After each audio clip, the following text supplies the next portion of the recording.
Okay, so in this video, let us discuss a problem on code forces which will help us understand the sliding window technique much better. If you're able to do such problems, then your understanding in this concept is improving. So let us read the problem and try to apply sliding window. So basically there are n books and we have t free minutes to read. So total time we have is t. Every book requires AI minutes to be read. And how are we going to read books? We are going to choose a number I and read books one by one, starting from this book. That means we choose a particular index and we read all the books starting with that index until we run out of free time. So basically from this statement, you should understand that they are trying to say something related to a subarray because I plus 1, I plus 2 is contiguous. So we have to print the maximum number of books we can read in t free minutes. So this is a clear-cut sliding window problem. Let us try to solve it manually for this case.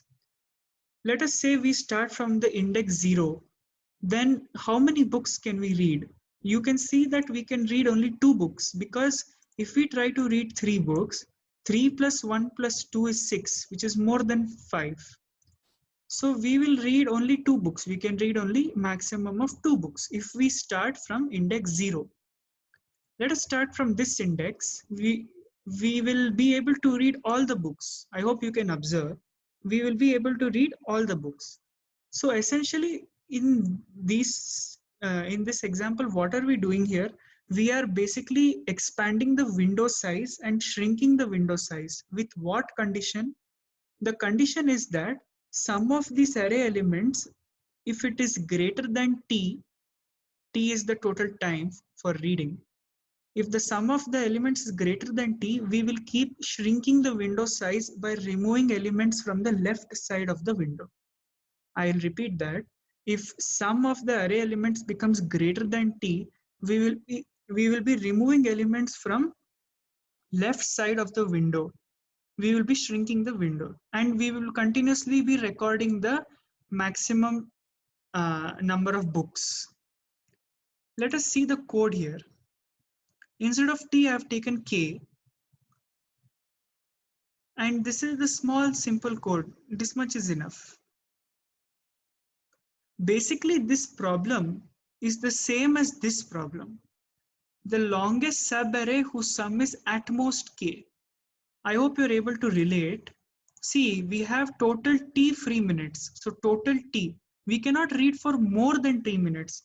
At most, we can read for 3 minutes. And we have to read books in a continuous manner. We have to choose an index and read in a continuous manner. So this problem is basically nothing but this only. Find the longest subarray whose sum is at most k. So this is the code for that. Basically, you take the input, okay? After you take the input, you keep adding the elements to sum. Sum will store the sum of the time to read each book. When sum becomes greater than k, we will keep removing elements from the left side of the window. So if basically this is the window, and when sum becomes greater than k, what we will do is we will keep reducing this window length. We will keep reducing this window length and we'll keep removing. So our window size will continuously keep decreasing until when? Until this condition is not satisfied. And outside this loop, we will keep recording maximum number of books we can read. Why are we recording outside this? It is obvious, right? If the sum is greater than k, we cannot record the number of books because we cannot read more. We cannot read for longer than k. We cannot read for longer time than k. So this recording, this statement should be outside this loop.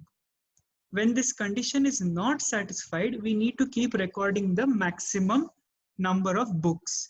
This statement represents maximum number of books. Basically, the length of the longest subarray is corresponding to maximum number of books. So I hope you understood this problem. It is basically nothing but this only. So L over here represents our initial index. L helps us to shrink the window size. L helps us to do what? It helps us to shrink the window size, and variable I will run till n, and I helps to expand the window size because I is continuously increasing, and L will increase only when this condition is true. So L increases means what is happening? The window size is decreasing. I hope you can visualize this. It is easy only to understand. Just take a look at the code. I hope you have watched the entire video. If you have not watched it, please watch it from the beginning. I have also made other videos on sliding window where I have explained basic to medium level problems. I have made 2 videos. I shall be making more videos on sliding window. I shall be taking problems from CODEFORCES, CodeChef, and I'll be trying to solve them. I hope you understood this problem. Remember that this problem is the same as this. So whenever they ask any problem, you need to identify such statements. It makes your life very easy. Just identify this. This is the general thing, okay? This is a general problem. This has been converted into this problem. So that's all for this video. Last look at the code if you want. Please try it by yourself. Don't just see the video and go. Please try it by yourself. Thank you for watching and bye.